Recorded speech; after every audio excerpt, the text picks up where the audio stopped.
jurídico, degradados em sua condição de pessoas revestidas de dignidade, de uma dignidade que é ignorada pelo poder público, de uma dignidade que é conspurcada por omissões estatais. Tais medidas, senhor presidente, como a resolução para permitir o controle das prisões temporárias e a instituição do núcleo de advocacia voluntária, são, na realidade, a concretização de algumas preocupações que Vossa Excelência já revelara em seu discurso de posse na presidência do Conselho Nacional de Justiça, quando salientou que, verbis, ainda hoje nos debatemos com dificuldades para identificar as efetivas condições jurídicas de nossa população carcerária. E, a todo momento, a imprensa noticia casos que chocam a todos, como os de menores recolhidos em prisões de adultos e outros atentados inadmissíveis às garantias individuais dos cidadãos. Acredito, salientou então Vossa Excelência, que nessa seara o Conselho Nacional de Justiça, com sua capacidade de análise e de crítica, atuará em parceria com os demais órgãos públicos responsáveis, de forma a mudar de vez essa triste realidade. Daí, senhor presidente e senhores ministros, consideradas as realizações empreendidas no âmbito do Conselho Nacional de Justiça, sob a presidência do eminente ministro Gilmar Mendes, a radiografia do sistema penitenciário, apresentada no 2º Encontro Nacional do Judiciário, e que divulgou dados extremamente preocupantes, pois se constatou em diagnóstico revelador das profundas deficiências do sistema prisional brasileiro, que, além da superlotação penitenciária em todos os Estados-membros da Federação Brasileira, não há, nas unidades prisionais, separação entre presos condenados definitivamente e presos provisórios. Nem existe, de modo satisfatório, assistência judiciária ou orientação jurídica integral para os detentos necessitados e desprovidos de condições financeiras adequadas. E relembro novamente aquele impressionante e vergonhoso número de 2.000 internos que foram libertados graças à atuação dos mutirões carcerários e que já estavam indevidamente sofrendo a execução de uma sanção penal. Tanto quanto falta, é o que se constatou, senhor presidente,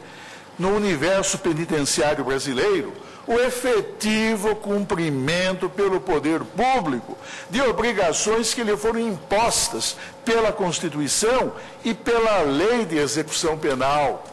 A Lei de Execução Penal tornou-se, a despeito da excelência de seu conteúdo, tornou-se um verdadeiro exercício de ficção em nosso país. Uma lei que, na verdade, proclama direitos, estabelece diretrizes, impõe obrigações ao Estado que devem ser cumpridas em favor daquele que sofre a execução da pena e que, no entanto, simplesmente é deixado de lado, justificando até uma recentíssima decisão proferida pelo egrégio Tribunal de Justiça do Estado do Rio Grande do Sul, que, não obstante, confirmando uma condenação penal pela prática do crime de roubo, com as causas especiais de aumento de pena, suspendeu a internação do condenado no sistema prisional, garantindo-lhe o direito à prisão domiciliar até que o Estado do Rio Grande do Sul faça cumprir em seu território todas as prescrições estabelecidas em caráter mandatório, de modo cogente, à administração penitenciária.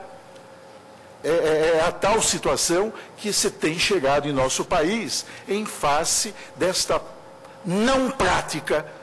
das disposições constantes da Lei de Execução Penal. Mas dizia eu, senhor presidente, que falta nesse universo penitenciário brasileiro o efetivo cumprimento pelo poder público de obrigações que lhe foram impostas pela Constituição e pela Lei de Execução Penal, como a adoção de medidas que viabilizem a prática laboral, a educação e a capacitação profissional dos sentenciados, sem se falar na inaceitável omissão dos órgãos estatais que permitem a anômala e intolerável situação de réus que, embora já havendo cumprido a sua pena, ainda permanecem presos, porque destituídos de qualquer amparo de ordem jurídica. Relevantes as observações que Vossa Excelência tem feito, senhor presidente, quando estimula, quando exorta o Estado, o aparelho de Estado, não só a instituir, mas basicamente a prover a Defensoria Pública da União e as Defensorias Públicas dos Estados com meios e recursos materiais que lhes permitam o desempenho integral da sua função, reputada pela própria Carta Política como essencial ao desempenho da atividade jurisdicional. Muito mais poderia ser relembrado nesta ocasião, senhor presidente, quando se completa o primeiro ano de mandato de Vossa Excelência à frente do Supremo Tribunal Federal. Tenho para mim, no entanto, que alguns desses eventos e realizações que relatei representam só por si a atestação, senhor presidente, de sua atuação como magistrado responsável e fiel ao interesse público e à causa da justiça, e que será capaz, por isso mesmo, de superar, como já o vem fazendo, os graves desafios e problemas que tanto afligem o Poder Judiciário em nosso país, formulando ideias e implementando projetos em comunhão solidária com os juízes que integram esta Suprema Corte e em harmonia com os demais poderes da República, em ordem a estabelecer, em favor da cidadania, um sistema de administração da justiça que se revele processualmente célere, tecnicamente eficiente, politicamente independente e socialmente eficaz. Renovo-lhe agora, senhor presidente, ao concluir esse pronunciamento que faço em meu nome, no momento em que se completa o primeiro ano de seu mandato à frente desta Corte, os votos de saudação, de apreço, de respeito e de plena confiança que lhe apresentei quando de sua posse há um ano na presidência do Supremo Tribunal Federal. Era o que eu tinha a dizer, senhor presidente. Senhor presidente, pela ordem, peço permissão a Vossa Excelência para subscrever inteiramente as belas palavras que foram pronunciadas pelo eminente ministro Celso de Mello, que é o decano da Corte, e que bem revelam o papel institucional desta Suprema Corte do Brasil, no sentido de garantir os direitos da cidadania e de prestar a jurisdição com a consciência do seu dever de guarda dessa mesma Constituição. E renovo a Vossa Excelência os meus votos de pleno êxito, de confiança, de respeito e de admiração pelo trabalho excepcional que Vossa Excelência vem realizando à frente do Supremo Tribunal Federal. Senhor presidente, quero tomar como minhas as palavras do eminente decano desse tribunal. Senhor presidente, eu gostaria de cumprimentar o eminente ministro Celso de Mello pelo substancioso discurso de saudação que acaba de proferir e aproveito o ensejo para cumprimentar Vossa Excelência, senhor presidente, pelo aniversário de um ano de gestão à frente deste colendo Supremo Tribunal Federal